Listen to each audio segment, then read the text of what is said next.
Selamat petang, salam sejahtera. Terima kasih karena bersama dengan saya di Nazilin Unity Channel. Petang kemarin tular satu video atau tular satu isu berkaitan dengan anak Muhyiddin Yassin. Ini dikaitkan dengan satu ajaran ataupun satu agama lain. Saya pun terkejut. Saya ingatkan anak Muhyiddin Yassin sepertinya masuk agama lain ataupun terkeluar daripada ajaran agama Islam ataupun mengikuti ajaran sesat. Ini semua gara-gara satu tindakan beliau yang telah mengundang pada luar biasa. Nah, sebelum kita teruskan isu ini, jangan lupa kamu tinggalkan komen Anda, tekan butang subscribe untuk mendapatkan isu-isu terkini daripada channel saya. Baiklah saudara-saudara sekalian, Anda pasti mengikuti perkembangan apa yang berlaku terhadap anak Muhyiddin Yassin yang menggunakan gelaran priest Muslim ataupun priest Islam. Ini telah membuatkan mufti-mufti yang ada di Malaysia bertindak memberikan respon yang luar biasa kepada anak Muhyiddin ini. Semua mufti ataupun mufti-mufti yang ada di Malaysia akhirnya menegur anak Muhyiddin kerana telah menggunakan gelaran priest. Apa itu priest?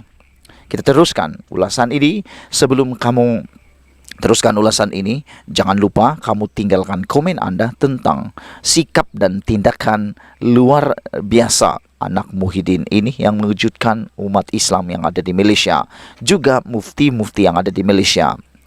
Umat Islam di Malaysia dinasihatkan agar mengelak diri masing-masing daripada terlibat dengan tindakan yang boleh disalahfaham atau dikaitkan dengan agama lain. Walaupun pada asasnya sesuatu tindakan sedemikian boleh dianggap sebagai syubha, Mufti Pulau Pinang Wan Salim Wan Muhammad Nur berkata, keadaan boleh menjadi lebih buruk apabila membawa kepada haram. Wan Salim berkata, menggunakan gelaran seperti priest boleh disalah anggap kerana ia biasanya merujuk kepada pembesar dalam agama lain. Ia dipanggil subha kerana itu nama panggilan kepada pembesar agama lain. Maknanya, nama yang mengelirukanlah, kata beliau. Sejak beberapa hari lalu, tular di media sosial mengenai seorang lelaki Muslim yang menggunakan gelaran Muslim priest dan dipercayai seorang DJ dalam kelab malam. Mengelirukan undang fitnah. Wan Salim berkata, gelaran priest selalunya digunakan untuk pemimpin agama Kristian. Dalam Islam tak ada istilah ada pederi atau priest, yang ada haji ataupun ulama kalau seseorang itu ada ilmu. Jadi, priest yang dimaksudkan di sini ialah pederi.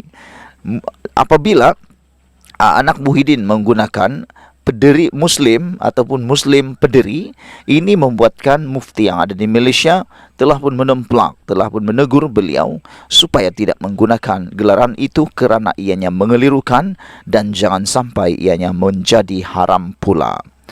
Menurut Mufti Pulau Pinang ini, dalam Islam tidak ada istilah yang menggunakan paderi atau priest. Yang ada hanya haji atau ulama. Kalau seseorang itu ada ilmu, kata beliau.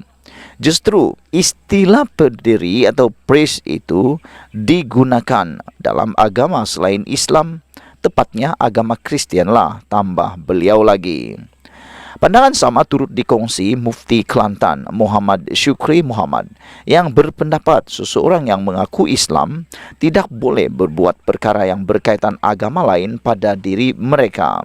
Misalnya, kata Muhammad Syukri, seseorang yang mengenakan pakaian kuning sehingga boleh dianggap seumpama Sami Buddha. Memang salahlah kalau membuat perkara-perkara yang ada kaitan dengan agama lain, kata mufti tersebut. Saudara-saudara, sebelum kita teruskan, mohon kiranya Anda tinggalkan komen Anda tentang isu anak Muhyiddin ini menggunakan gelaran Muslim priest ataupun paderi Islam yang telah mencetus spekulasi, mencetus fenomena yang sangat luar biasa di Malaysia. Dia juga mempersoalkan tujuan di sebalik nama itu digunakan. Mengapa nama itu digunakan oleh anak Muhyiddin, yaitu priest Muslim ataupun Muslim priest, sama ada sekadar tujuan bersuka-suka atau sebaliknya berbangga-bangga dengan gelaran tersebut. Kalau ia dah berbangga-bangga dengan agama itu, memang dilarang Islam katanya. Cuma tambah kata Muhammad Syukri, tindakan tersebut mungkin dimaafkan jika individu terbabit bertindak sedemikian dalam keadaan jahil. Pun begitu, kata Muhammad Syukri, pada umumnya tindakan seumpama itu memang dilarang Islam kerana boleh membawa kesan buruk, termasuk mengelirukan serta mengundang fitnah. Dalam hadis Nabi ada disebutkan bahawa sesiapa yang cuba menyerupai perbuatan agama lain, maka dia disebut atau dia sebahagian daripada mereka. Itu tanda kemarahan larangan keras Islam. Dalam bahasa lain, ia ditegah, dilarang, ditegah. Muhammad Syukri juga menasihati orang Islam agar lebih berhati-hati dengan sebarang tindakan membabitkan agama mereka. Katanya, memadailah untuk seseorang Muslim berbangga dengan ciri serta ajaran agama Islam dengan tindakan mencampur adukannya dengan agama lain boleh dianggap sebagai mempersenda Islam. Kita seolah-olah sudah menghina agama kita lah. Kerana Nabi Muhammad kata, Islam itu berada di tempat paling tinggi. Maka tidak ada alasan lain yang boleh mengatasi Islam, jelas beliau lagi. Jadi saudara, sebelum kita menutup isu kali ini, mohon kiranya Anda meninggalkan komen Anda berkaitan dengan ulasan pada kali ini yang menyentuh tentang kejahilan dan perbuatan anak Muhyiddin Yassin yang mana telah pun menggunakan gelaran Muslim priest atau paderi Islam sebagai dirinya. Ini telah membuatkan ramai mufti di Malaysia mengambil respon segera, menegur dan mengarahkan supaya beliau tidak melakukannya. Secara pribadi, kata mufti-mufti ini, perbuatan itu boleh dianggap telah menghina Islam. Kerana menurut seorang mufti ini, beliau katakan ini satu perbuatan menghina Islam kerana telah pun membuat perkara yang menyerupai perbuatan agama lain yang dikatakan telah pun menyerupai perbuatan agama lain, maka sebahagian daripada mereka.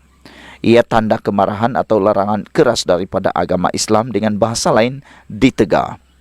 Saudara-saudara, menurut mufti-mufti ini, memadailah untuk seseorang Islam atau Muslim berbangga dengan ciri serta ajaran Islam dan tidak mencampur adukan dengan agama lain yang boleh dianggap sebagai mempersenda Islam. Kita seolah-olah sudah menghina agama kita lah, kerana Nabi Muhammad kata Islam itu berada di tempat paling tinggi, maka tidak ada alasan lain yang boleh mengatasi Islam, jelas mufti ini lagi. Sekian dulu untuk kali ini. Jangan lupa tinggalkan komen Anda, tekan butang subscribe. Malaysia kita punya, kita jaga sama-sama, cintai Malaysiaku. Bye-bye.